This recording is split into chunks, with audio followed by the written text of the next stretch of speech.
All right, this is Monster Zero, aka Kafsael, and I'm here with Emerald Dragon. Right, and we're going to be doing this build on Tiamat. Right. This is going to be a very good build. We are going to cover some of the basic information according to the mythology on Tiamat.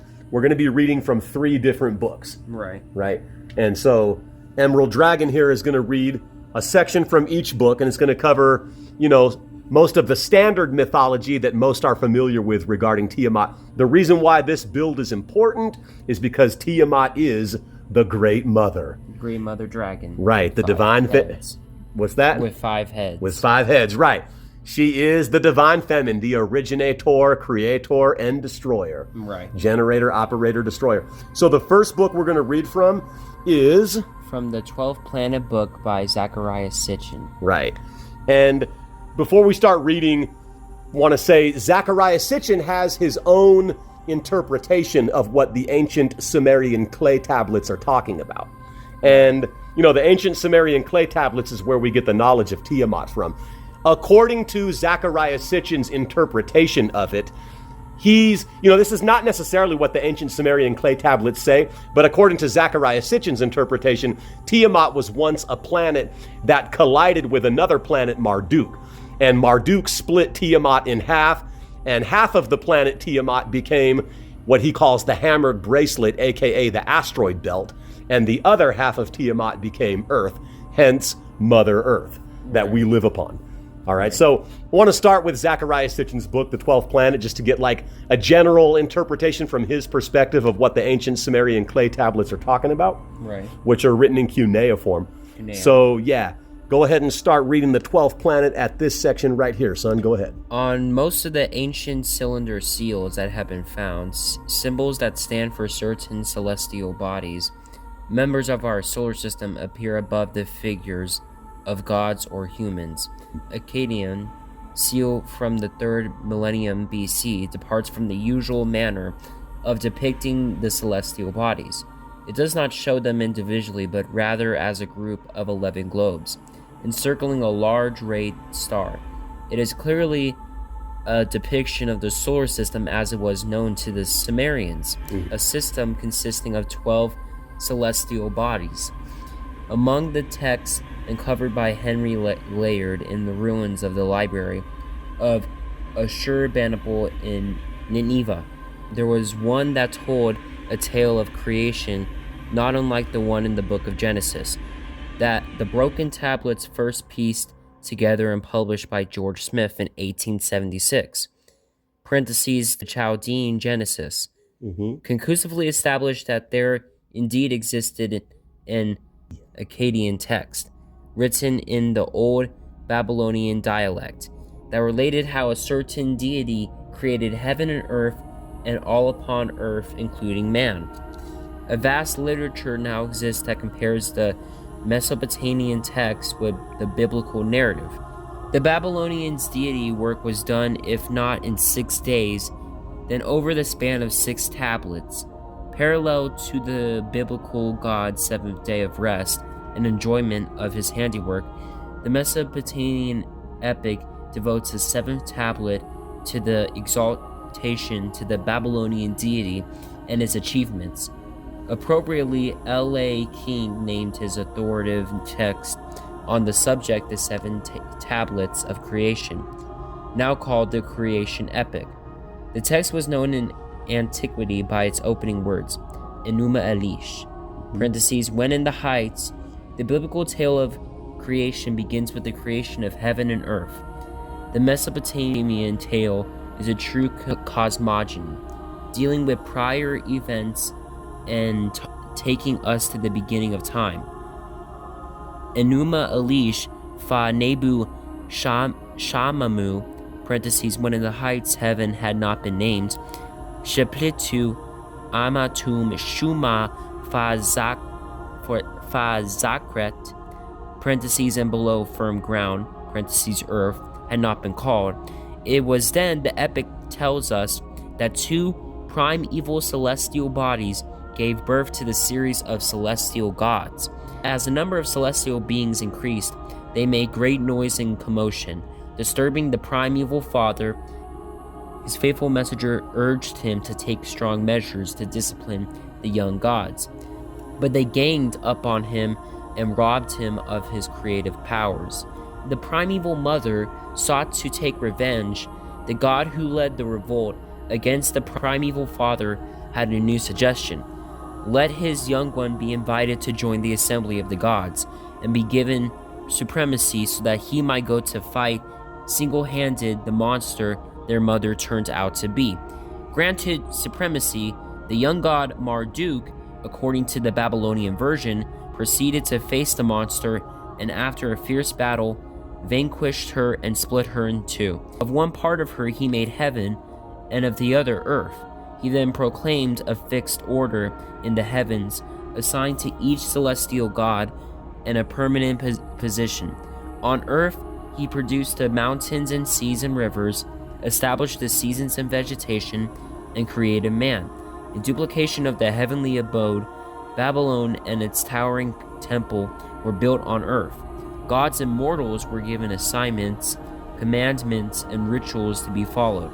The gods then proclaimed Marduk the supreme deity and bestowed on him the 50 names. Okay, real quick. So Right. Marduk is equivalent to the demiurge or Yahweh, Right. or what we might interpret as the biblical God. So what this actually represents is the patriarchy usurped the great mother, the divine feminine, and then established the material world that we know of, right? And light is physical form. So, it's kind of like the light, which is the masculine, usurped the darkness, which is the great mother, and then designed this matrix, this light matrix, this physical material world, or this prison or prism of colors that we're experiencing. Right? Because according to what the tablets say, before we get into how Zechariah Sitchin's interpreting it, Marduk split Tiamat, right? There was like a battle, and he struck her and made one half of her the heavens and then one half of her the earth, right? And then set up mountains, and then he had his delegates, which could be referred to as angels. And they set up the laws, the structure, the system. It's funny, there's a heavy metal band named Marduk, but I don't think that they actually know that, this band looks to me like they named themselves that in rebellion against the biblical God, because Marduk is considered an ancient, maybe quote unquote, so-called pagan deity, but Marduk is actually Yahweh. Marduk is actually the biblical God. So he represents symbolically the patriarchy taking over, right? So he split her in half and then established this realm of reality we know of Earth. Right. Okay, go ahead and keep reading. And it says the prerogatives and numerical rank of the enlilship. As more tables and fragments were found and translated, it became evident that the text was not a simple literary work. It was the most hallowed historical religious epic of Babylon, read as part of the New Year rituals, intended to propagate the supremacy of Marduk. The Babylonian version made him the hero of the tale of creation. This, however, was not always so. There is enough evidence to show that the Babylonian version of the epic was a masterful religious political forgery of earlier Sumerian versions, in which Anu, Enlil, and Ninurta were the heroes. When in the heights heaven had not been named, and below earth had not been called, not but primordial Apsu, their begetter, Memu and Tiamat, she who bore them all, their waters were mingled together. No reed had yet formed, no marshland had appeared, none of the gods had yet been brought into being. None bore name, their destinies were undetermined. Then it was that gods were formed in their midst. In the expanse of space, the gods, the planets, are yet to appear, to be named, to have their destinies, their orbits fixed. Only three bodies exist: primordial Apsu, parentheses, one who exists from the beginning, Mummu, parentheses, the one who was born, and Tiamat, parentheses, maiden of life. The waters of Apsu and Tiamat were mingled, and the text makes it clear that it does not mean the waters in which reeds grow. but rather the primordial waters, the basic life-giving elements of the universe. Right, so Right. it's also said in certain perspectives, according to the mythology, that Tiamat would be more so relatable to the ocean, which Right. also symbolizes darkness and chaos, not the still waters, or what is referred to as quote-unquote the fresh waters of land. Right. You know, which is a different kind of water. You know, so she's more the primordial chaotic water before there were still waters. Right. You know. She lives in the ocean. Yeah, she represents the ocean. Yeah. Right. With the water. And then Apsu then is the sun, one who exists from the beginning. Nearest him is Mummu. The epic's narrative makes clear later on that Mummu was the trusted aide and emissary of Apsu, a good description of Mercury, the small planet rapidly running around his giant master. Indeed, this was the concept the ancient Greeks and Romans had of the god planet Mercury, the fast messenger of the gods. Farther away was Tiamat. She was the monster that Marduk later shattered, the missing planet. But in primordial times, she was the very first virgin mother of the first divine trinity. The space between her and Apsu was not void. It was filled with the primordial elements of Apsu and Tiamat. These waters commingled, and a pair of celestial gods' planets were formed in the space between Apsu and Tiamat. Right, so Apsu is her consort, is Tiamat's husband at this time, and he, being the masculine, would more so represent the fresh waters without salt, the land waters, where it isn't so chaotic, it's more organized. Right. So the more organized waters, which are the land waters, that's your rivers, your lakes, your streams, your ponds. You know, that's more of the masculine. That's you know, it's the land water. You know, whereas like the ocean, that's mama. That's feminine. Right. That's the feminine. Right. Their waters were mingled together. Gods were formed in their midst. God Lamu and God Lahamu were brought forth. By name they were called. Etymology, the names of these two planets stem from the root lim, parentheses to make war. The ancients bequeathed to us the tradition that Mars was the god of war and Venus the goddess of both love and war. Lamu and Lahamu are indeed male and female names, respectively, and the identity of the two gods of the epic and the planets Mars and Venus is thus affirmed both etymology and mythology. It is also affirmed astronomically as the missing planet. Tiamat was located beyond Mars. Mars and Venus are indeed located in the space between the Sun, parentheses Apsu, and Tiamat. We can illustrate this by following the Sumerian celestial map, parentheses figures 102-103. Illustration. In the beginning, Sun, Mercury, Tiamat. Illustration. The inner planets, the gods in the mist, come forth. The process of the formation of the solar system then went on. Lamu and Lahamu, Mars and Venus, were brought forth, but even before they had grown in age. God Antar and God Kishar were formed, surpassing them, parentheses in size, as lengthened the days and multiplied the years. God Anu became their son of his ancestors' arrival. Then Ashur's firstborn Anu, as his equal, and in his message begot Nudimud.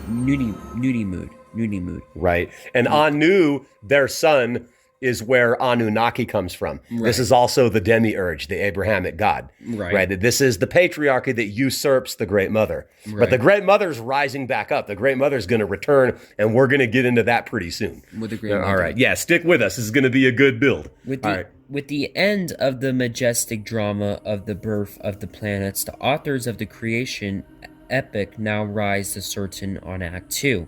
On a drama of celestial turmoil, the newly created family of planets was far from being stable. The planets were gravitating toward each other. They were converging on Tiamat, disturbing and endangering the primordial bodies. The divine brothers banded together. They disturbed Tiamat as they surged back and forth.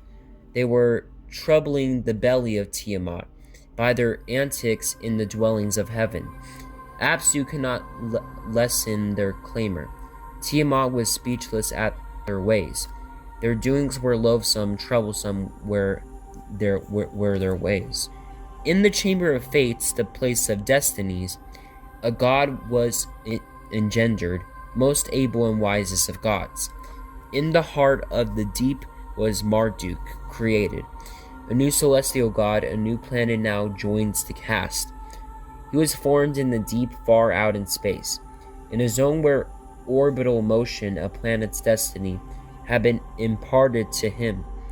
He was attracted to the solar system by the outermost planet. He who begot him was Ea, parentheses Neptune. The new planet was a sight to behold. Alluring was his figure, sparkling the lift of his eyes. Lordly was his gait, commanding as of olden times. Greatly exalted was he above the gods, exceeding throughout.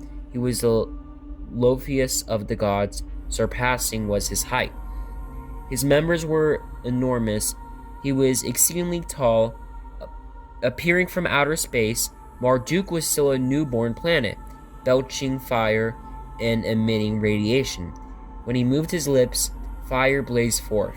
As Marduk neared the other planets, they helped upon him their awesome flashes, and he shone brightly. Clothed with the halo of 10 gods, his approach thus stirred up electrical and other emissions from the other members of the solar system, and a single word here confirms our decipherment of the creation epic. 10 celestial bodies awaited him, the sun and only 9 other planets. The epic's narrative now takes us along Marduk's speeding course. He first passes by the planet that begot him, that pulled him into the solar system.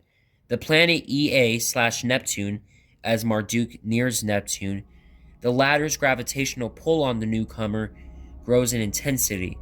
It rounds out Marduk's path, making it good for its purpose. Marduk must still have been in a very plastic stage at that time. As he passed by Ea/Neptune, the gravitational pull caused the side of Marduk to bulge, as though he had a second head. No part of Marduk, however, was torn off at this passage, but as Marduk reached the vicinity of Anu/Uranus, chunks of matter began to tear away from him, resulting in the formation of 4 satellites of Marduk. Anu brought forth and fashioned the 4 sides, consigned their power to the leader of the host, called Winds. The 4 were thrust into a fast orbit around Marduk, swirling as a whirlwind. The order of passage, first by Neptune, then by Uranus, indicates that Marduk was coming into the solar system, not in the system's orbital direction, parentheses counterclockwise, but from the opposite direction, moving clockwise. Moving on, the oncoming planet was soon seized by the immense gravitational and magnetic forces of the giant Anshar/Saturn, then Kishar/Jupiter. His path was bent even more inward, into the center of the solar system, toward Tiamat. The approach of Marduk soon began to disturb Tiamat and the inner planets. Mars, Venus, Mercury. He produced streams, disturbed Tiamat. The gods were not at rest, carried as in a storm. The gravitational pull of the large approaching planet soon began to tear away parts of Tiamat. From her midst there emerged 11 monsters, a growling, raging throng of satellites who separated themselves from her body and marched at the side of Tiamat, preparing herself to face the onrushing Marduk.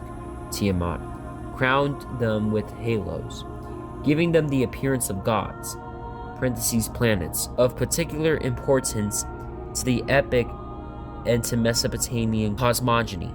Was Tiamat's chief satellite, who was named Kingu, the firstborn among the gods, who formed her assembly. She exalted Kingu in their midst. She made him great. The high commands of the battle she entrusted into his hands. Subjected to the conflicting gravitational pulls, this large satellite of Tiamat began to shift toward Marduk.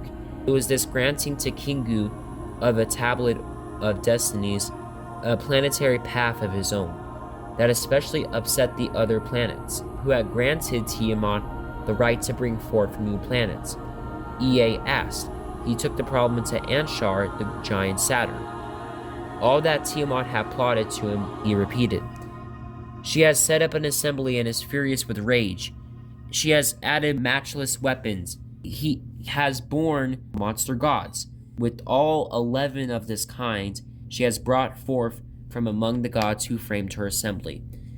She was elevated Kingu, her firstborn, made him chief. She was given him a tablet of destinies, fastened it on his breast. Turning to Ea, and Shar asked him whether he could go to slay Kingu. The reply is lost due to a break in the tablets. But apparently Ea did not satisfy Anshar, for the continuing narrative has Anshar turning to Anu, parentheses Uranus, to find out whether he would go and stand up to Tiamat. But Anu was able to face her and turned back. In the agitated heavens, a confrontation builds. One god after another steps aside. Will no one do battle with the raging Tiamat? Marduk, having passed Neptune and Uranus, is now nearing Anshar, parentheses Saturn, and his extended rings. This gives Anshar an idea. He is potent, shall be our avenger. He who is keen in battle, Marduk the hero, coming within reach of Saturn's rings, parentheses he kissed the lips of Anshar. Marduk answers, if I indeed as your avenger am to vanquish Tiamat, save your lives. Convince an assembly to proclaim my destiny supreme. The condition was audacious but simple. Marduk and his destiny, his orbit around the sun, were to be supreme among all the celestial gods. It was then that Gaga, Anshar / Saturn's satellite, and the future Pluto, was loosened from his course. Anshar opened his mouth. To Gaga, his counselor, a word he addressed. Be on thy way, Gaga. Take the stand before the gods, and that which I shall tell these repeat thou unto them. Passing by the other gods / planets, Gaga urged them to fix your decrees for Marduk. And that's where Gaga comes from. Right. Like Lady Gaga. Like yeah, Lady it's an Gaga. ancient Sumerian name from Right. the clay tablets. Gaga. Go ahead. The decision was anticipated. The gods were only too eager to have someone else to go settle and the score with for them. Marduk is king, they shouted and urged him to lose no more time. Go and cut off the life of Tiamat. The gods have decreed Marduk's destiny. Their combined gravitational pull has now determined Marduk's orbital path, so that he can go but one way toward a battle, a collision with Tiamat. As befits a warrior, Marduk armed himself with a variety of weapons. He filled his body with a blazing flame. He constructed a bow, attached Therato, an arrow. In front of him, he set the lightning. And then he made a net to enfold Tiamat therein. These are common names for what could only have been celestial phenomena. The discharge of electrical bolts as the two planets converged the gravitational pull, parentheses a net, of one upon the other. But Marduk's chief weapons were his satellites. The four winds with each Uranus had provided him when Marduk passed by the planet. South wind, north wind, east wind, west wind. Passing now by the giants Saturn and Jupiter, and subjected to their tremendous gravitational pull, Marduk brought forth 3 more satellites, evil wind, whirlwind, and matchless wind. Using his satellites as a storm chariot, he sent forth winds that he had brought forth. The 7 of them, the adversaries, were ready for battle. The Lord went forth, followed his course, towards the raging Tiamat, he sent his face. The Lord approached to scan the inner side of Tiamat, the scheme of Kingu, her constant to receive. But as the planets drew near each other, Marduk's course became erratic. As he looks on, his course becomes upset. His direction is distracted. His doings are confused. Even Marduk's satellites began to veer off course when the gods, his helpers, who were marching at his side, saw the veiling Kingu blurred became their vision. Were the combatants to miss each other after all? But the die was cast. The courses irrevocably set on collision. Tiamat emitted a roar. The Lord raised a flooding storm, his mighty weapon as Marduk came ever closer. Tiamat's fury grew. The roots of her legs shook back and forth. She commenced to cast spells against Marduk, the same kind of celestial waves Ea had earlier used against Aspu and Mummu. But Marduk kept coming at her. Tiamat and Marduk, the wisest of the gods, advanced against one another. They pressed on to single combat. They approached for battle. The epic now turns to the description of the celestial battle, in the aftermath of which heaven and earth were created. The Lord spread out his net to enfold her. The evil winds, the remorse he unleashed at her face. As she opened her mouth Tiamat to devour him, he drove in the evil wind so that she closed not her lips. The fierce storm winds then charged her belly. Her body began distended. Her mouth had opened wide. He shot there through an arrow. It tore her belly. It cut through her insides, tore into her womb. Tore into her womb. That's crazy. Yep. It was the satellites of Marduk that smashed into Tiamat and not Marduk himself. They distended. Tiamat's body made in her a wide cleavage. Through these fissures in Tiamat, Marduk shot an arrow, a divine lightning, an immense bolt of electricity that jumped as a spark from the energy-charged Marduk. The planet that was filled with brilliance, finding its way into Tiamat's innards, it extinguished her life breath, neutralized Tiamat's own electric and magnetic forces and fields, and extinguished them. The first encounter between Marduk and Tiamat left her fissured and lifeless, but her final state was still to be determined by future encounters between the two. Right, because Tiamat is now waking up. Right.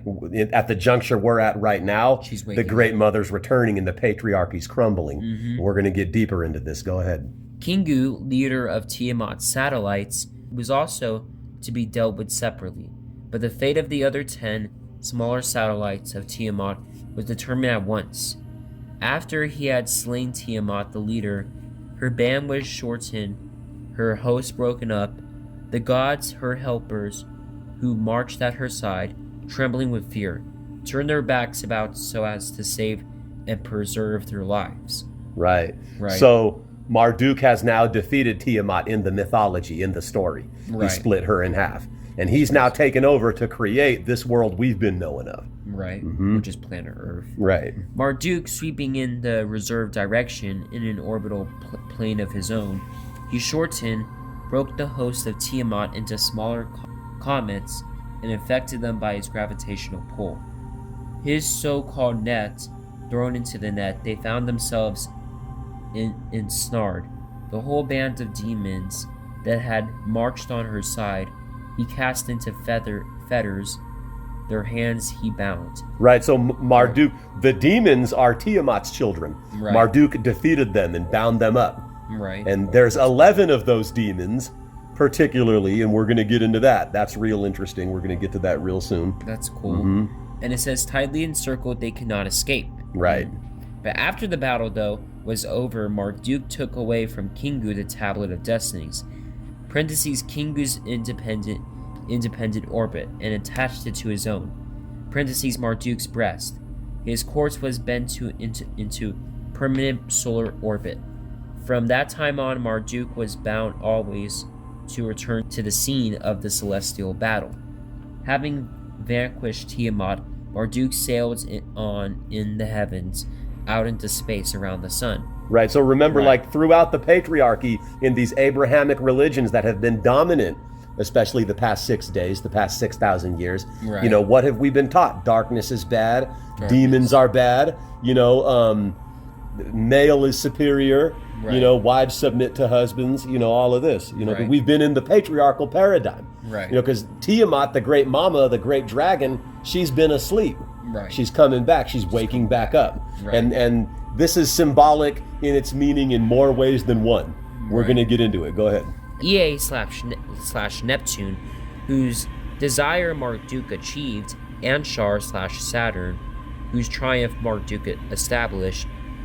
Then his new orbital path returned Marduk to the sense of his triumph to strengthen his hold on the vanquished gods. Tiamat and Kingu, as the curtain is about to rise on Act 5, it will be here and only here, though this has not hitherto been realized, that the biblical tale of Genesis joins the Mesopotamian epic of creation. For it is only at this point that the tale of the creation of earth and heaven really began. Completing his first ever orbit around the sun, Marduk then returned to Tiamat, whom he had subdued. The Lord paused to view her lifeless body.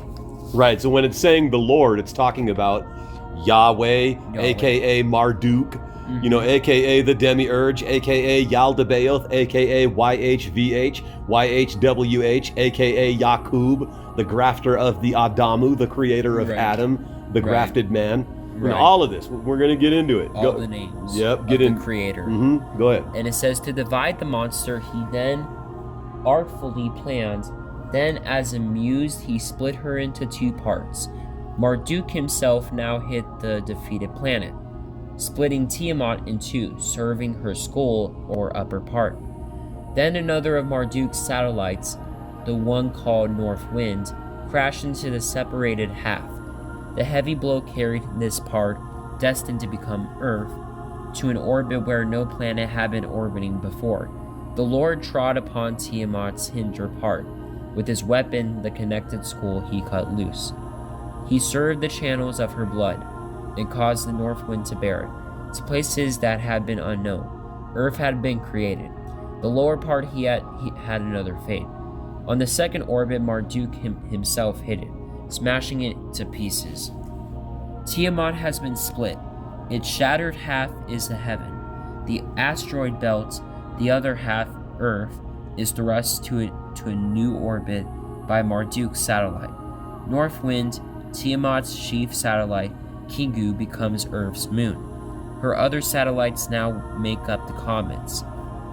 The parentheses other half of her he set up as a screen for the skies. Locking them together as watchmen, he stationed them. He bent Tiamat's tail to form the great band as a bracelet. The pieces of this broken half were hammered to become a bracelet in the heavens, acting as a screen between the inner planets and the outer planets. They were stretched out into a great band. The asteroid belt had been created. And this is according to Zecharia Right. Sitchin's theory. Right. This is Zecharia Sitchin's interpretation, which I don't necessarily hearken to, but I just thought for the sake of this build we'll cover how Zecharia Sitchin speaks on the Tiamat mythology in his book, The 12th Planet. But yeah, Zecharia Sitchin's interpreting it that when Marduk split Tiamat into Right. 2, and you know the mythology says half of Tiamat became the heavens and half of Tiamat became the earth, and then Marduk created this world we live in, right? Sitchin's interpreting the part of her, half of her being the heavens to half of her becoming the asteroid belt. Right. You know, Zecharia Sitchin, I don't fully agree with how he interprets things because he kind of reaches a lot, but nonetheless, it's interesting. I mean, it's worth covering for the sake of this build. It is worth covering yeah. for him, for the build of this. After several of his satellites and his electric bolts split Tiamat in 2, Another satellite of Marduk shunted her upper half to a new orbit as our planet. Earth, then Marduk on his second orbit, smashed the lower half to pieces and stretched them in a great celestial band. She was called the watery monster, and it stands to reason that Earth, as part of Tiamat, was equally endowed with these waters. Indeed, some random scholars describe Earth as planet Ocean, for it is the only one of the solar system's known planets that is blessed with such life-giving waters. Now as these cosmologic theories may sound, they were accepted fact to the prophets and sages whose words fill the Old Testament.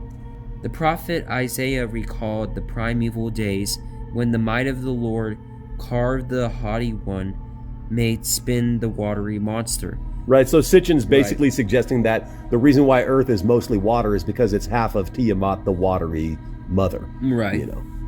Dried up the waters of Tihon Rabbah, calling the Lord Yahweh, my primeval king. The Psalms rendered in a few verses the cosmology of the epic of creation. Right, so see, Yahweh is Marduk. Right. The masculine patriarchal god that created the matrix, the prison. Yaldabaoth, the Hebrew god. You know what I'm saying? The god of Jonah.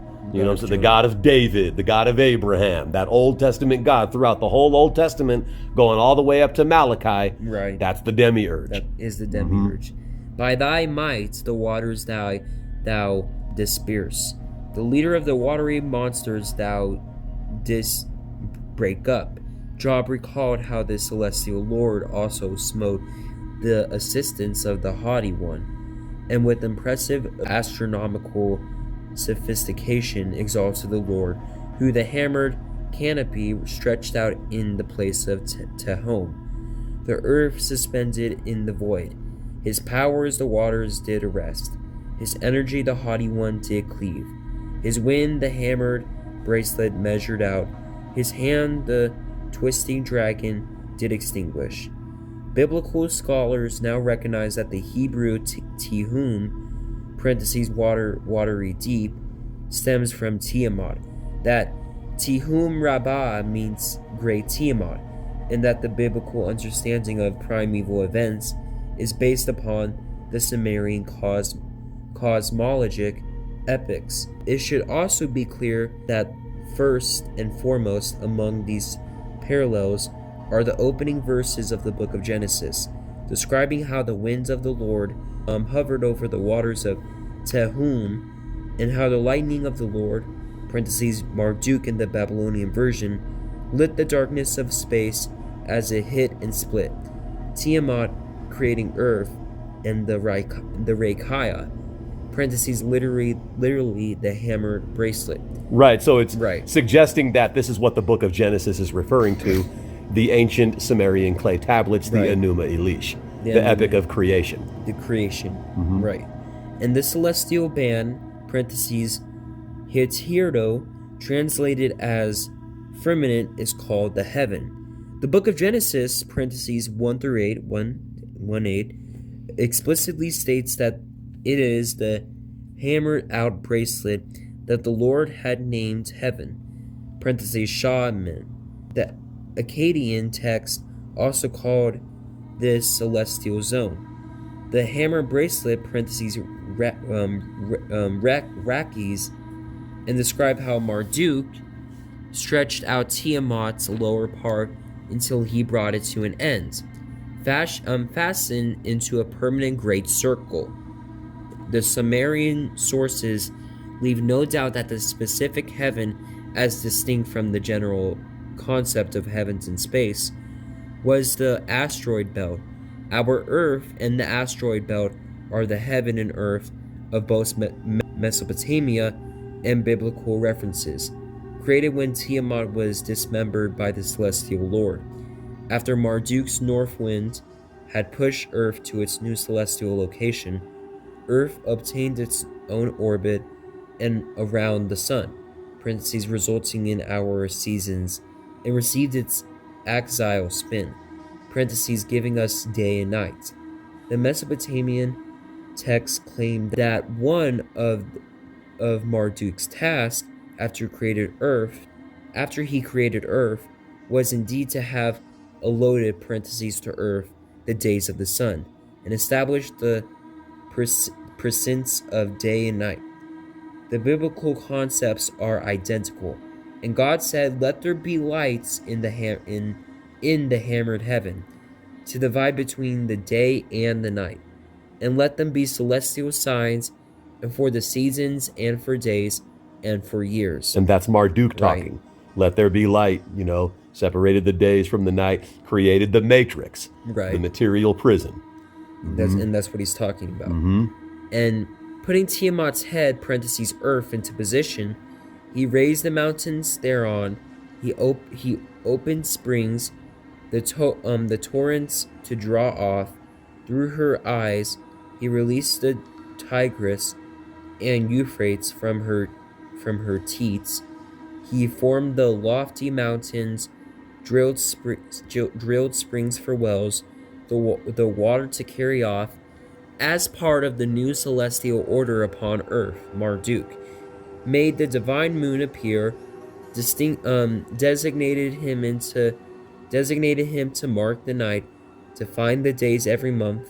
The rules of and references to Tiamat and Earth appear to be interchangeable. Earth is Tiamat reincarnated. The moon is called Earth's protector. That is exactly what Tiamat called Kingu, her chief satellite. All right. And so the next book we're going to read from is the Grimoire of Tiamat. The Grimoire. Right. And this next book that you're going to read from is just going to be a small section, is going to get more into just the basic mythology of Tiamat. Right. For this build, I wanted to first cover Zecharia Sitchin's interpretation of the Enuma Elish, the Sumerian clay tablets. Right. Regarding, how the demiurge created Earth from the great mother Tiamat. Right. To put it into perspective. Now, this next book you're going to read from is called The Grimoire of Tiamat. The Grimoire. Right. And it's just going to cover the general mythology and going to get into those very important 11 demons, which are her children. Her children. Right. So let's go ahead and get this book right here. Okay. All right, so now that we've got Zecharia Sitchin's interpretation of the Tiamat mythology from his book that we were just reading from, The 12th Planet, right, we're going to go over one section in this book called The Grimoire of Tiamat, and this is going to give us sort of like some beginner level 101 basic information on the Tiamat mythology, like the general story of Tiamat and Marduk from the mythological perspective. From this book we're going to read right here. All right, so this is like for a beginner who may not know much about Tiamat. Right. This section we're going to be reading from in this book, The Grimoire of Tiamat, is going to give us, that entry-level understanding of it. Right. All right, so reading from The Grimoire of Tiamat, start right here at this page, at that section. Go, son. It says, the story of Tiamat and her 11 monsters derives from the Babylonian creation epic, the Enuma Elish, named after its opening words, when in the height, also known as the 7 tablets of creation. This epic is one of the central works in Babylonian mythology, and one of the oldest creation legends in the world. The myth exists in several versions from Babylonia, Assyria, the most known being the one found in Nineveh. In the library of King Ashurbanipal, which dates to the 7th century BCE, the legend itself, however, is far older, and it is estimated to be dated as far back as the 18th century BCE, the time of the prominent status of the god. Marduk, the leading deity of the Babylonian pantheon, who also occupies the central position in the story. The central theme of the myth is the elevation of Marduk above all other Babylonian gods and his creation of the world and mankind from the primordial darkness and chaos, which he clothes within the frames of a structured order. Therefore, the whole story presented in the Enuma Elish is in fact a praise of Marduk, the creator of heaven and earth, and the Lord of the world. Right, so Marduk Right. is the demiurge, the Abrahamic god, who is called the creators of the heavens and the earth. But Right. it's saying that he wouldn't have been able to do this without the Great Mother who Without- came before him. Right. He wouldn't have been able to do this without Tiamat. Without that he Tiamat. fashioned this prison, this matrix from the darkness. Right. Yeah. Mhm. And that makes all sense with the darkness. According to the legend, in the beginning there was nothing but the world of primordial waters swirling in chaos, undifferentiated and infinite. Then the waters divided into sweet fresh waters of Apsu and salty waters of Tiamat, the two primeval gods, traditionally depicted as the male and the female, the first divine couple and the parents to all gods and all life. Apart from them, there was also a mysterious entity named Mumu, which took the form of the mist floating above other deities, Lamu and Lahamu, who in turn were parents of Anshar and Kishar, parentheses identified with the heaven and the earth. These two had a son, Anu, who fathered Nudimmud, the greatest of the gods, parentheses god Ea. The younger gods were very loud and disturbed the sleep of Apsu, distracting him from his rest. Upon the advice of Mumu, his vizier, he decided on Apsu and killed him, creating his abode on the remains of his slain father. Now Nudimmud became the chief god, and with his consort, Damkina, he had a son, Marduk, who was even more powerful than himself. When Marduk was playing with winds, creating storms and tornadoes, he disturbed the sleep of the old gods again. Enraged by the noise, they persuaded Tiamat that she would seek revenge for the death of her husband. Upon their advice, she took another consort, the god Kingu, and gave him command over her new army, the 11 terrible monsters, whom she had created to fight in the war. These 11 monsters represent her 11 dark powers, which opposed the powers of the universe. Until that moment, this dominion had belonged to the mother goddess alone, the supreme mistress of the universe and all creation. The younger gods chose Marduk as their champion and commander of their army, and endowed him with the power of the four winds. In the battle which took place between the worlds, Marduk defeated Tiamat and split her flesh into two halves. From one of them he fashioned the earth, and from the other the sky. Her weeping eyes became the source of the rivers, and her breast formed the mountains of the earth. He took the tablet of destinies from Kingu, and he forced the gods who sided with Tiamat to work in service for the other gods. Eventually he killed Kingu, and from his blood Nudimmud, parentheses Ea, created mankind, whose task was to replace the gods in their work. Babylon was established as the residence of the chief gods, and Marduk was elevated by receiving 50 names in praise of his great powers.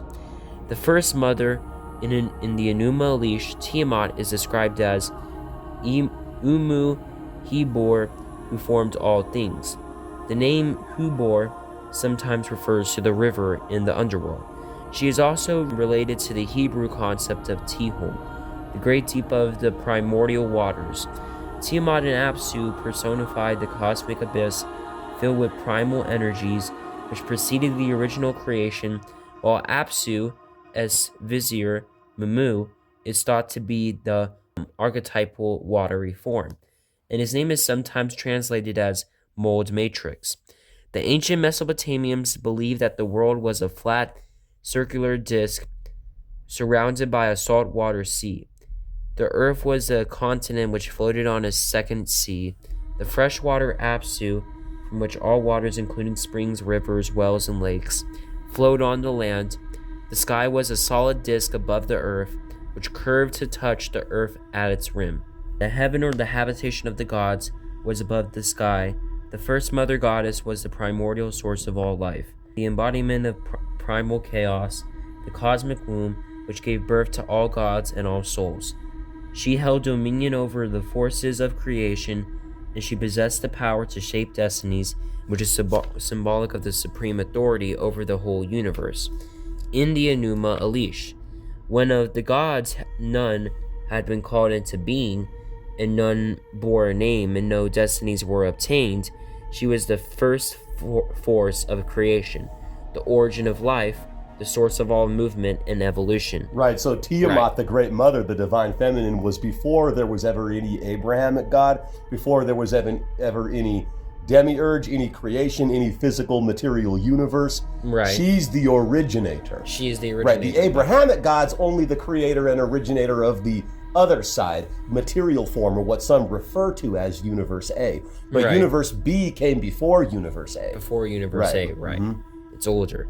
And however, when she turned against her own children, the younger generation of gods, she also became the force of destruction, the devouring monster, the ever-gaping wound, and the mother of abominations. Once caring and nurturing parent, she turned into a vengeful warrior goddess, the mother of monsters and all evil of the world. Tiamat, above all, is the universal mother who gives birth to all creation in her womb, the salty waters. This was the original habitation of the gods before Marduk created the earth and chose Babylon as his residence, while the gods moved to live in the heaven. Marduk does not possess the natural power of creation.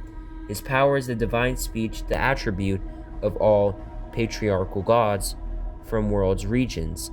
In the Enuma Elish, he has to prove that he possesses this power before he is allowed to face Tiamat in the battle. He's given a garment which he has to destroy and restore by the power of his world before he's entrusted by the gods as their champion. The creature fashioned by Enki is feeble and weak, for only the mother goddess has the power to create life and breathe the soul into the vessel of clay. Right. Right. But the salty waters of seas and oceans can hardly be considered a nourishing substance. They do not quench the thirst of living beings, and they do not make the crops grow. The waters of Tiamat are dissolving, pouring, poisonous, and deadly. Opposed to them are the fresh waters of Apsu, the source of all lakes, rivers, springs, and wells, the life-giving waters of the earth. Apsu, Abzu, or Engur (Enguru), originally part of the cosmic chaos, was transformed into the source of nourishing waters existing under the ground as subterranean reservoirs and the veins of the earth. The dragon-slaying myth. In Mesopotamian tradition, we can find several versions of the legend in which the primordial monster is slain by a god or a hero who represents the New World Order. Marduk's defeat of Tiamat is the one that inspired the work of his grimoire. Therefore, it deserves to be discussed in detail. It is also worth mentioning that Tiamat was not the only dragon slain in the cosmic transition from chaos to order. Most of these stories refer to killing a serpent, a dragon, or a monster that lives in the bottom of the great below in the realm of primeval waters. So there's a lot of these mythologies that tell a similar motif, Right. a similar story. Similar story, sort of, right? Yeah, because see, the thing is, like, mankind is very much clinging on to the ego and very much attached to the ego. So, attached to it. in general, mankind is afraid of what is referred to as Universe B. And I kind of don't like to say Universe B because what is the dark side came first, Right. you know, and then in the alphabet, A comes before B, but that's how it's referred to as, you know. Right. So, this is why, you know, they have been teaching us that darkness and demons are bad, negative, something to stay away from, because they're upholding the patriarchal paradigm, which is the material world, which is Right. what the demiurge created, which is the Abrahamic God. They're terrified of the dark side, Right. because they're terrified of going back to the origins, you know. And so that's why, like, when we get into like these children of Tiamat that it talks about, these beings manifest as something hideous or monstrous or grotesque because the way it would manifest to the ego or to the human world or to the material form creation, this side, the light side, the masculine, is something that would terrify the ego. Right. Yeah, so it doesn't necessarily mean that that's what it is in its true origin where it's from, you know, in the primordial darkness. But when it manifests to us here, it manifests as something monstrous or grotesque because it terrifies the ego. Because the ego's clinging on to the material world that's created by the masculine god, the demiurge. Right, the demiurge. Yahweh, Marduk, Jehovah, Yaldabaoth, Yakub, Yahweh, YHVH. Right. You know, it's through the whole Old Testament that god is called YHVH, which is Yaldabaoth. Yaldabaoth. Right, like you read the story of Jonah, where he's swallowed by the fish. Yeah, it says in the King James Version, the Lord, but it's not the Most High. It's YHVH that's in the text. Right. It's through the Old Testament. Right. That's your masculine god. Not your god. You know what I'm saying? No. We're inviting Tiamat back in because Tiamat's waking back up. Right. And all of this is mythology that you're reading. Like, it's not to be taken like it's literal history, but mythology symbolically represents something. And we're exiting the patriarchal paradigm right now. The patriarchal paradigm is crumbling, and we're returning to the divine feminine. We are. You know what I'm saying? Mama's waking back up. She is. Tiamat will rise, and that's what this is about. She's going to rise back up to right. power. Absolutely. Yep. All right. And it says the monstrous forms of demons correspond to parts borrowed from animals and beasts, were symbolic of the primordial character of beings born in the darkness of chaos. In the primal womb of the dragon, Tiamat herself came to be depicted as a hybrid of animal parts, reflecting the disorder of the primordial darkness. The abyss of non-being. In a bas relief found in the temple of Ninib at Nimrid, depicting her fight with Marduk, she has the body, the head, and the forelegs of a lion, and the wings, the tail, and the hindclaws of an eagle. The neck and the upper part of the body are covered with feathers or scales. She represents all that is terrifying, the foul, abominable, and she is the mother and the queen of all fiends, demons, and monsters. She is all that lurks behind the gates of the night, beyond the safe boundaries of human perception. She manifests through dreams and nightmares, the unknown and the unconscious. The younger generation of gods, however, is usually presented in the human form in order to represent the comprehensible world, the visible, and the familiar. The motif of chaos preceding creation is found in mythologies worldwide. It is usually described as darkness or night, the void, the gaping abyss, or ocean or black waters. In the Greek lore, that is Tartarus. In Scandinavian myths, it is Ginnungagap. The Egyptian cosmogony includes the primeval ocean of Nun, and in the Sumerian tradition, we have the primordial watery abyss of Apsu and Tiamat. The womb of chaos is the birthplace and the abode of dragons, giants, monsters, demons, and primal gods. It is the Totiwa, the formless void described in Genesis. The black waters of the first mother are like the cosmic ocean of Nun. She is called the deep, the void, the womb, and the abyss. Gerald Massey associates the waters of Nun with Tept, the abyss, the source of all life, and equates them with Tiamat, the great mother. Tept is the well from whence the waters issue, the dwelling underground, where the dragon gave birth to her blood of monsters on the earth. It is the lair of the dragon, the hole of the snake. It is also the mythical birthplace of life and vegetation, water to drink, food to eat, and air to breathe. Right, Tept is a name of the divine feminine. Right, Tept is. Tept is the well. Tepera, that's a name of the great goddess, the great mother, the divine feminine. Right. And this is dealing with primordial chaotic energy, which is the feminine energy that predates physical form, that comes before. Predates it. Yeah, absolutely. Right. Go ahead. And then the womb of the cosmic mother as the watery chaos. Tiamat is identified with the Hebrew concept of Tehum, which means the deep. There is also a slight resemblance between these two accounts of creation, as they both include the motive of dividing the waters under the firmament from the waters above. In the Babylonian myth, Marduk splits the body of Tiamat, and from her flesh he fashions the firmament, which keeps her upper waters in place, forming the heavenly ocean above the covering of heaven. It is not clear what happens to the lower waters, but as part of them is believed to form Hebor, the river of the underworld. The epic also mentions the so-called Tiamat Let and Tiamat Saplilti, the upper Tiamat and the lower Tiamat, which are equivalents to the waters above and under the firmament and although there are several other cosmogonic concepts in the Mesopotamian lore. Right, Zechariah Sitchin was saying the higher ones, that the asteroid belt, the hammered bracelet, and the lower ones, planet Earth. You know? Right. And that's his interpretation, which, again, like I think Zechariah Sitchin's kind of reaching, and that's just sort of like the interpretation he's drawing from it. Right. But is nonetheless interesting enough to cover. It's interesting enough to cover about it, though. In all of them, though, the origin of life in all creation is the primeval sea, which was not created but exists eternally. Right. Tiamat is not a creation. Yeah, she's not a creation. She's not something made. Right. Yeah, she is all there was in the beginning before there was an Abrahamic God. Before there was an Abrahamic God. She's older. With no beginning and no end. The primordial waters beget the heaven and the earth. At first united together as the cosmic mountain, then differentiated into the male and female in order to conceive the youngest generations of gods.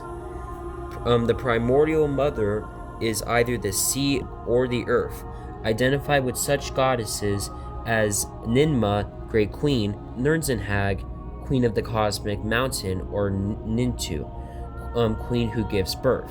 The world is composed of heaven, consisting of the sky and the space above the sky, which is called the great above, and earth, consisting of the surface of the earth and the great below, which is thought to be the underworld and the abode of chthonic deities. The primal mother goddess is the Mesopotamian lore is the first one, who gave birth to the gods of the universe, the mother of everything, the self-procreating womb, the goddess without a spouse, the primal matter. She is the womb of abundance, the fertile and fertilizing waters which create spontaneously all in one, the universe as a whole. She is the primal dragon of the void, the single mother, the self-contained womb, the division of prima materia in the masculine and the feminine element is the beginning of the process of creation. These two primary constitutes of the universe are Apsti and Tiamat. The mingling of the waters is symbolic of their unity, and they together are thought to constitute the first dragon, the abyss, the primal matter of the world. But this also represents their sexual union in the beginning of the cosmic sexual current, which underlies the creation of all life in the universe. For the reason they can be viewed as extension of the primal dragon of the void, or as the first gods torn from the undifferentiated body of the dragon. The primal ocean of black waters as the first manifestation of the dragon, Tiamat, possesses all the powers of the mother of everything. She can mingle her waters with the male principle in order to create gods, but she can also conceive monsters and demons by herself, tearing them from boundless flesh, cloaking them with godlike powers, and elevating above all other creations. This is the power that belongs to the first mother alone. Tiamat is, at the same time, the primal dragon, the first cosmic force, in itself, the first manifestation of the dragon. Tiamat was slain by Marduk in the battle for the new cosmic order, but she remains slumbering under the foundations of the world, ready to awaken and rise, to shake and devour the creations of gods and the civilizations of man. Right. So this is important to know that all of this happened for the reason that it was supposed to, or the divine reason, because imagine, I've explained this before, if we only know the highest of high, but we don't know the lowest of low, then we don't know everything. We don't know everything. So if all we've ever had is rulership, balance, harmony, and sovereignty, and high power, and we've never known what it's like to be defeated, we've never known what it's like to fall, we've never known what it's like to be on the inverted side, we've never known what it's like to go through hell, our own hell, then we can't say that we've been everywhere. So this was all supposed to happen. This was supposed to take place, that the masculine Marduk, Yahweh, was going to overtake and usurp the great mother that preceded him, and defeat her, and then establish his masculine patriarchy paradigm. Yeah, so we have to go through everything. Right, like yin and yang, exactly. Like yin and and so yang. this was all meant to happen, that the Great Mother was supposed to be defeated and go to sleep. And then the Right. Great Mother is now going to be resurrected and wake back up. She's gonna It's all happening as it's supposed to. So, so this is all for the divine plight. All right, go ahead. Tiamat is at the primal dragon, the first cosmic force in itself, and the first manifestation of the dragon. Tiamat was slain by Marduk in the battle for the new cosmic order, but she remains slumbering the foundations of the world, ready to awaken and rise, to shake and devour the creations of God and the civilizations of man.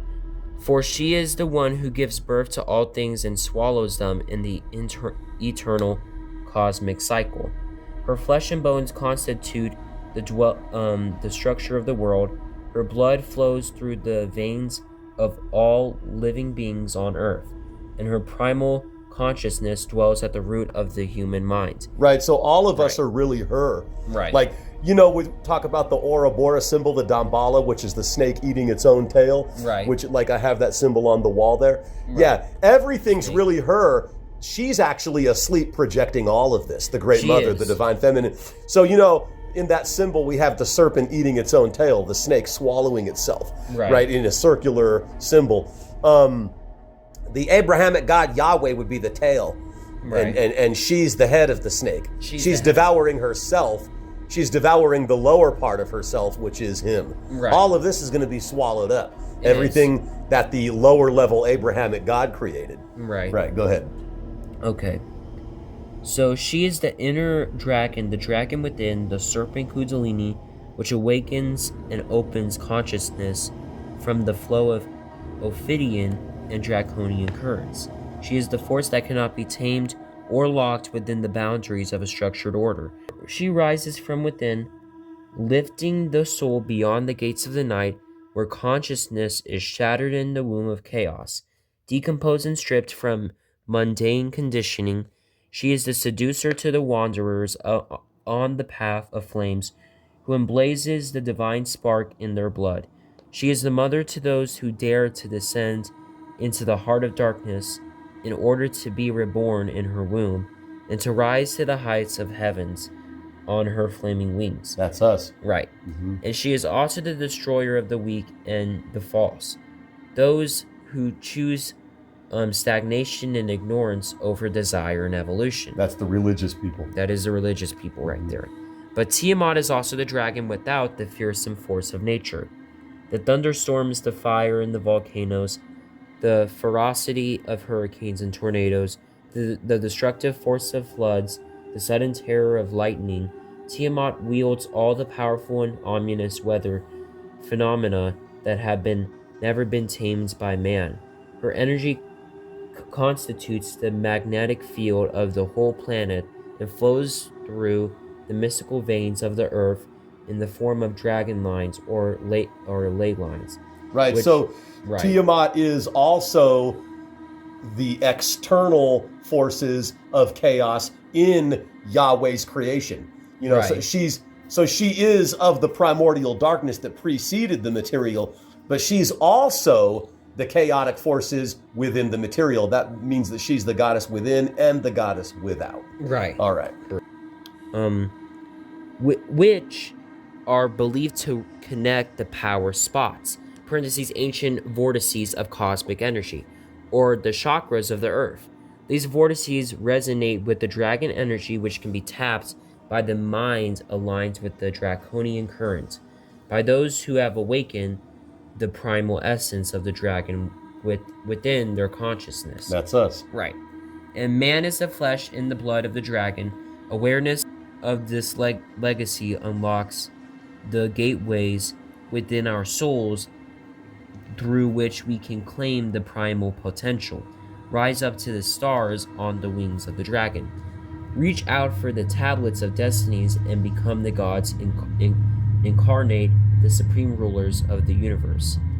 As we already know in the beginning, nothing existed except the disordered, undifferentiated, and boundless mass of primeval waters. Out of this mass, the water split into the salty ocean of Tiamat and the fresh waters of Apsu, which mingled together and gave birth to first gods, Lamu and Lahatmu, then Ansar (heaven) and Kisar (earth). Their son Anu, and finally Nudimu (Ea), along with other deities of the Babylonian pantheon, when in the height heaven was not named, and the earth beneath did not yet bear a name, and the primeval Apsu, who beget them, and chaos Tiamat, the mother of them both, their waters were mingled together, and no field was formed, no marsh was to be seen, when of the gods none had been called into being, and none bore a name, and no destinies were ordained. Then were created the gods in the midst of heaven. Lamu and Lahatmu were called into being. Ages increased. Then Anshar and Kishar were created, and over them long were the days. Then there came forth Anu, their son. Anshar and Anu, and the god Anu, Nudimud, whom his feathers, his begetters, abounding in all wisdom. 15. The grimoire of Tiamat, he was exceeding strong, he had no rival, thus were established the great gods. The creation of gods took countless aeons, and as they appeared in the universe, order came into being as well. The younger generation of gods represented the sun, the moon, the planets, and the stars, while the primal deities were gradually demonized and eventually became personifications of darkness. Right, they've been influencing us to think that the dark side's bad. Stay away from the demons. It's all about the light. You know, Hollywood, the church, religion, the propaganda, stories written throughout the centuries, you know, always because it's serving the patriarchy. It's serving material form. It's serving the lower, dense realm of reality that came afterward. Right, the lower dense that we all know. Here. Down. Yeah, right here. But the true self knows the primordial, right, which is waking back up. Which we're waking back up. Night and all evil in the world. This prepared the grounds for the legendary struggle between the forces of light and the powers of darkness. In the Enuma Elish, the battle takes place when the younger gods slay Apsu, which is the first attempt to gain control over the primeval confusion and disorder. Enraged by the betrayal of her offspring, and incited by the other gods, especially Kingu, Tiamat decides to avenge the death of her husband and calls for allies. Her power grows, and she creates 11 terrifying monsters, clothed with terror and filled with poison instead of blood. They are fearsome and godlike, embodying the first destructive qualities of the furious goddess. These 11 monsters are mentioned as vipers, dragons, hurricanes, raging hounds, scorpion men, mighty tempests, fishmen, and rams. Primal gods such as Lahatmu side with Tiamat, and they are included into her army of demons as well. Among the gods, she elevates Kingu, her second husband, to lead the army and bestows on him the Tablet of Destinies, the supreme dominion over the universe. Unmu, Hebor, who formed all things, made in addition weapons, invincible. She spawned monster serpents, sharp of teeth and merciless of fang, with poison instead of blood. She filled their bodies. Fierce monster vipers she clothed with terror.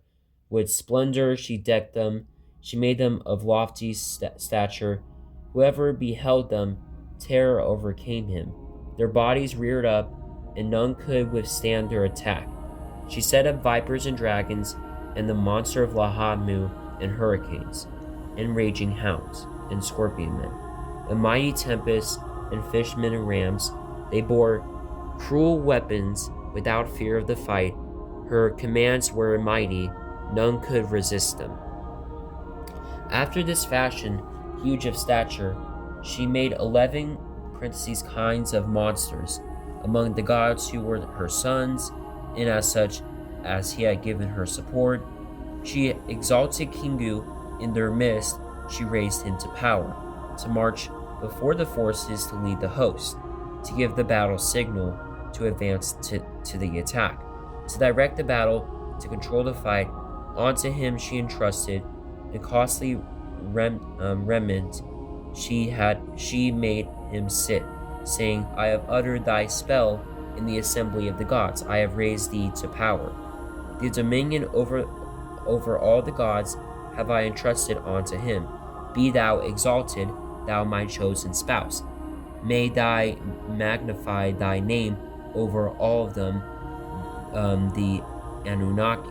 She gave him the tablets of destiny on his breast. She laid them, saying, Thy command shall not be without avail. The world of thy mouth shall be established. Upon the threat of war, the younger gods are struck by terror and unable to face the forces of darkness. At first, they try to appease Tiamat, but her fury is too great, and they flee at the very sight of her wrath. Then Ea's son Marduk offers to act as the champion of the gods and defeat Tiamat and her allies. Being a solar deity, the greatest of all powers of light, Marduk becomes naturally the adversary of the dragon goddess and her powers of darkness. All the great council with the banquet, he proves that he is the worthy to fight on behalf of the gods by demonstrating his creative and destructive powers, and he is given the royal insignia, the sceptre, the throne, and the ring. Then he prepares himself for the fight by taking a bow, a spear, and a club. He fills his body with fire and sets the lightning in front of him. He fashions a net with which he intends to catch Tiamat, and he places the four winds near it to prevent her from escaping. He also creates evil winds, tempests, and the hurricane to assist him. And finally, mounting his chariot upon the storm with a thunderbolt in his hand, he sets out to face Tiamat. The monsters and fiends are smitten with fear in the mere sight of his power. But Tiamat strikes with spells and incantations. Her attack fails, however, and she is killed and split asunder. Marduk smashes her skull with his club and scatters her blood to the north wind. He catches the 11 monsters in his net and tramples upon their bodies as they lie helpless. He takes the tablet of destinies from Kingu, seals it with his own seal, and lays it on his own breast. When he had slain Tiamat, the leader, her might was broken, her host was scattered, and the gods were helpers, who marched by her side, trembled and were afraid, and turned back. They took to flight to save their lives, but they were surrounded so that they could not escape. He took them captive, he broke their weapons. In the net they were caught, and in the snare they sat down. What follows the battle in the act of creation, the transition from chaos to order, Marduk splits the body of Tiamat into two parts.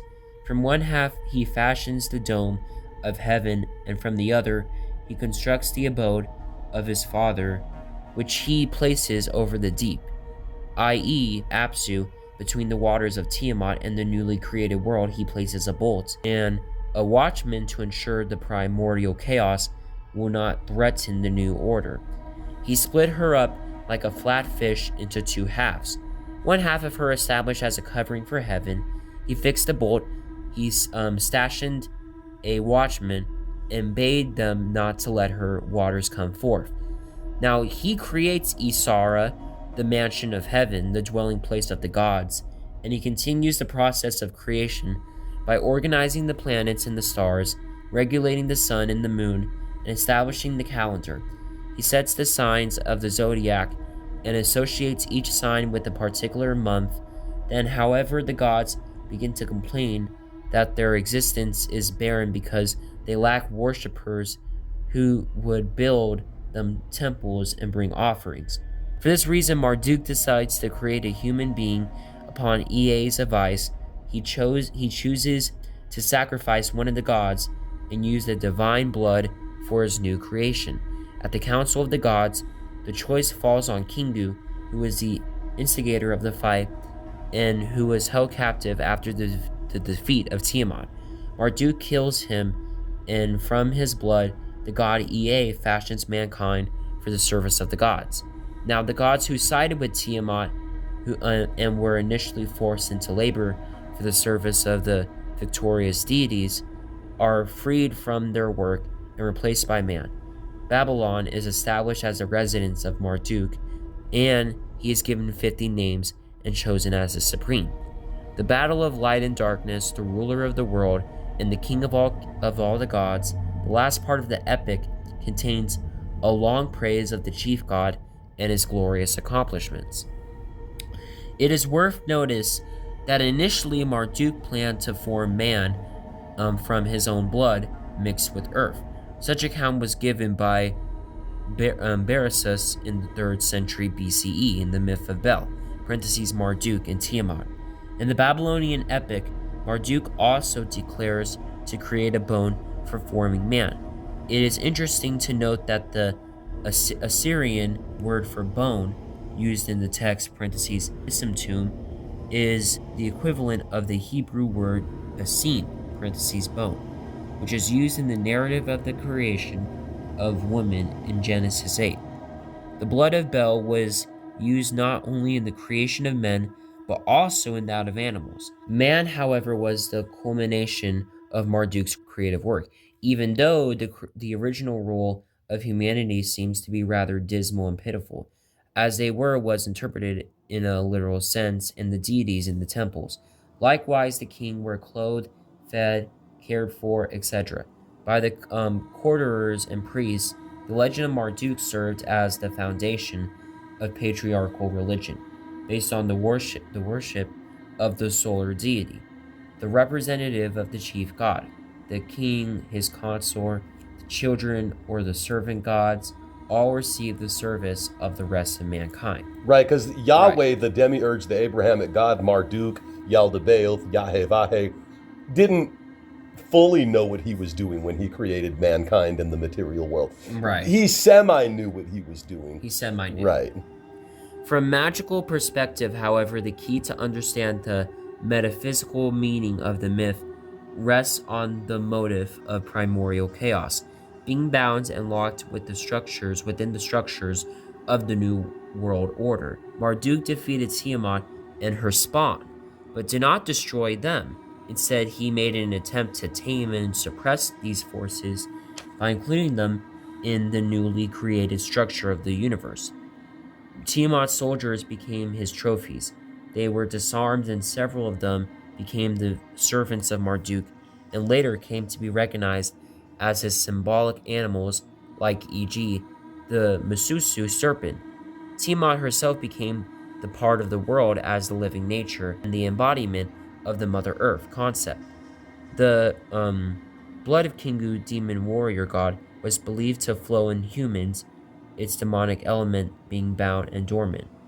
The archefiends of primordial chaos became now parts of the cosmic order, but the dragon's breath can still be heard in the whisper of the wind. Draconian fire pulsates in the heart of the earth, and the blood of man stirs when the slumbering serpent shakes in her sleep, and what sleeps can be awakened.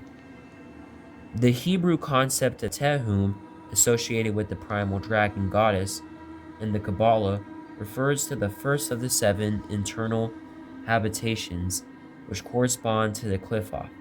The Qliphoth are the shells, the realm of evil, the dark side of the Kabbalistic tree of life. They are thought to be the debris left over from an influx of divine force, too strong for the Seraph to withstand. Right, so Right. Tiamat's 11 children are said to be, or thought to be, the 11 spheres of the Qliphoth. Of the Qliphoth, right. And so the Qliphoth means the husks or the shells. Now, if you look at how a seed or a fruit grows, the husks or the shells are what came first. So the Qliphoth predates the Kabbalah. The Kabbalah is light creation, how things came into physical form. Right. The Qliphoth is the roots of the tree in the dark. Right, which comes before the tree that's in the light. And then came the tree. Right. And then, So the Qliphoth deals with what came first. Right. Before there was physical form, Kabbalah. Before there was physical form, before the Kabbalah, which had poured out of the tree and created an anti-world in the dark regions.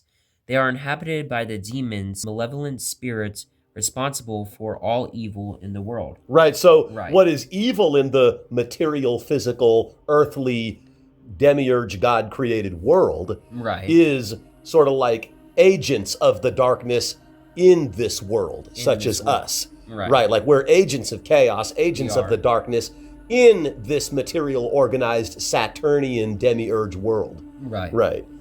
Yeah, we are the darkness. We are the Personified here. agents of chaos. Right. And that's like what Lilith is. Lilith would be like a delegate of Tiamat or an agent or representative of Tiamat in this realm that the demiurge created. Of this world. You're right. In this realm.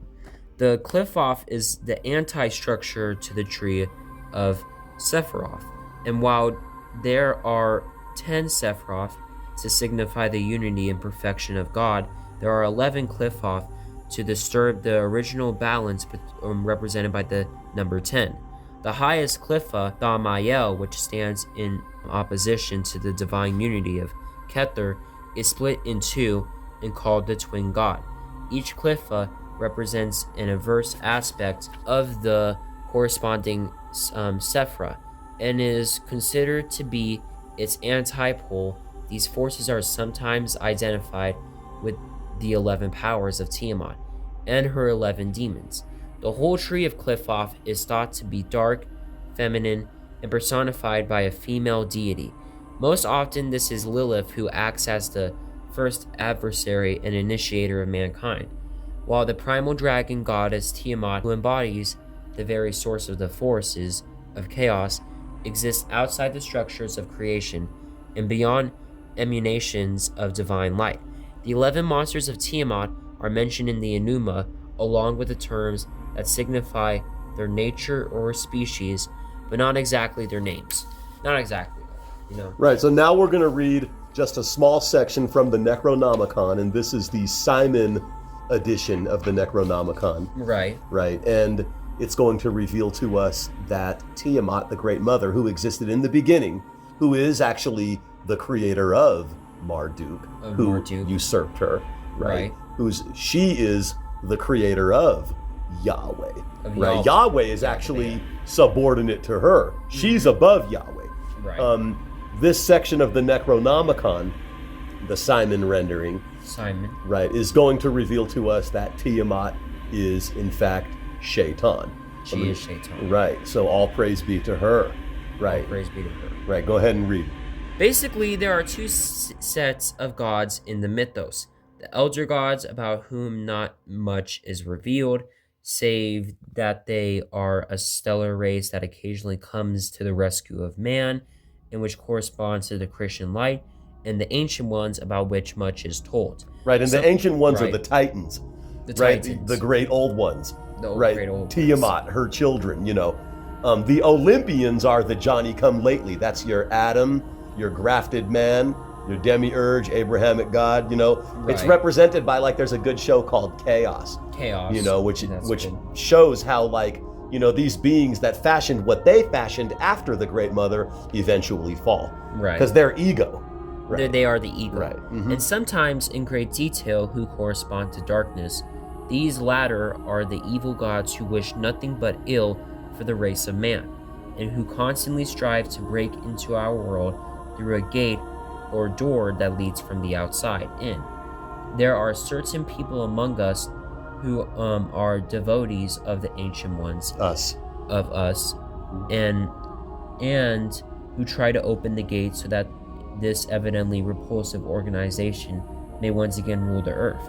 Chief among these is Cthulhu, typified as a sea monster dwelling in the great deep, a sort of primeval ocean, a being that Lovecraft collaborator August Derelith wrongly calls a water elemental.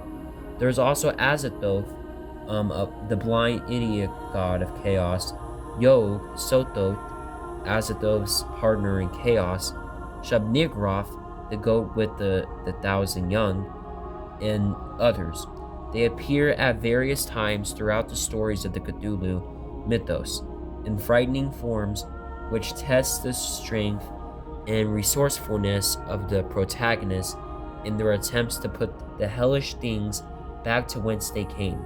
There is an overriding sense of primitive deer and cosmic terror in those pages, as though man is dealing with something that threatens the other than this physical safety. His very spiritual nature. This horror cosmology is extended by the frequent appearance of the book Necronomicon. There was a battle between the forces of light and darkness, so-called, place that took place long before man was created, before even the cosmos as we know it existed.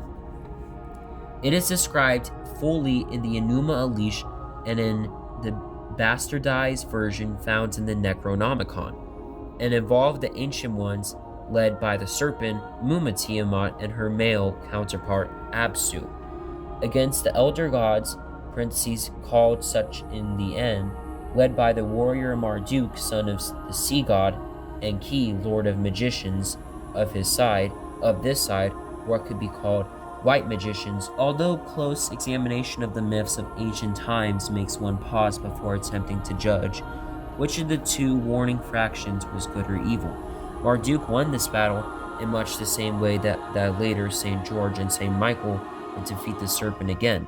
The cosmos was created from the body of the slain serpent, and man was created from the blood of the slain commander of the ancient army, Kingu, thereby making man a descendant of the blood of the army, as well as the breath of the elder gods, a close parallel to the sons of God and daughters of men, referenced in the Old Testament, yet though the identity of the victor is clear.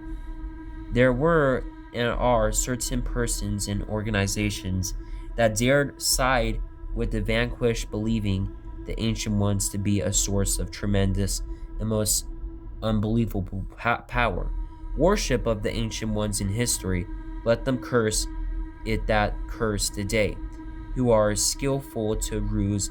Leviathan, S.H. Hook, in his excellent Middle Eastern mythology, tells us that the Leviathan, mentioned in Job and elsewhere in the Old Testament, is a Hebrew name given to the serpent Tiamat, and reveals that there was in existence either a cult or scattered individuals who worshipped or called up the serpent of the sea, or abyss. Indeed, the Hebrew word for abyss that is found in Genesis 1:2 is Hook telos tehum, which the majority of scholars take to be a survival of the name of the chaos dragon Tiamat. Right, so Leviathan is Tiamat. Herself. Or Leviathan, that is identified closely with Cthulhu or Cthulhu, within the pages are mentioned independently of each other, indicating that somehow Cthulhu is the male counterpart of Tiamat, similar to Absu. This monster is well known to cult worship all over the world. In China, however, there is an interesting twist. Far from being considered a completely hostile creature dedicated to the erasure of mankind from the page of existence, the dragon is given a place of prominence, and one does not hear of a Chinese angel or saint striving to slay the dragon, but rather to cultivate it. The Chinese system of geomancy, feng shui, pronounced feng shai, is the science of understanding the dragon currents which exist beneath the earth. These same telluric energies that are distilled in such places are Chartres Cathedral in France, Glastonbury Tor in England, and ziggurats of Mesopotamia. In both the European and Chinese cultures, the dragon or serpent is said to reside somewhere below the earth. It is a powerful force, a magical force, which is identified with mastery over the created world. It is also a power that can be summoned by the few and not the many. However, in China, there did not seem to be a backlash of fear or resentment against the force as we know in Europe and Palestine. And the symbol of might and kingship in China is still the dragon in the West. The conjuration, cultivation, or worship of the power was strenuously opposes with the advent of the solar monotheistic religions, and those who clung to the old ways were effectively extinguished. The wholesale slaughter of those called witches during the Inquisition is an example of this, as well as the solemn and twisted, that is to say, purposeless and unlighted celibacy that the Church imposed for the organ of Wilhelm Reich is just as much Leviathan as the Kundalini of Tantric adepts and the power raised by the witches. It has always, at least in the past 2,000 years, been associated with occultism and essentially with rites of evil, magic, or the forbidden magic of the enemy and of Satan. And by the spinning of the galaxies is also the same Leviathan as the spiral of the biologist's code of life, DNA. All right, and let me show you something here in the Necronomicon. I'm going to grab a copy of this. All right, so you see it gives Lovecraft, Crowley, and Sumer. Right. And it's listing each one's interpretation of these gods or goddess or deity or figure or energy signature, right? And so, we start with Cthulhu. The ancient ones. The ancient ones are the Titans. The Titans. Right, we covered that. And you go down to, so it goes Shub-Niggurath, these beings out of space. Beings out of space. Right. Of life. And so now here we have Tiamat. Who is Satan. Shaitan. Right. Shaitan. Ancient ones, Titans, it goes down to Azathoth. Right. And then we get into like the Dunwich Horror, Karanzan, which is the Da'ath, Pazuzu. So this is a chart right here that aligns all the parallels in the Simon Necronomicon. Right. So now Shaitan, it goes back to Set, right? The adversarial force, who is the adversary of this realm of reality. Right. So we need to bring back the primordial melanin, the nine ether, the chaos. Right. Fuck what this creation is, this matrix, this prison, or as Agent Smith put it, this zoo. There's videos on YouTube suggesting that Agent Smith was actually the one, not Neo. This is hell. Exactly. Right. In heaven and hell's.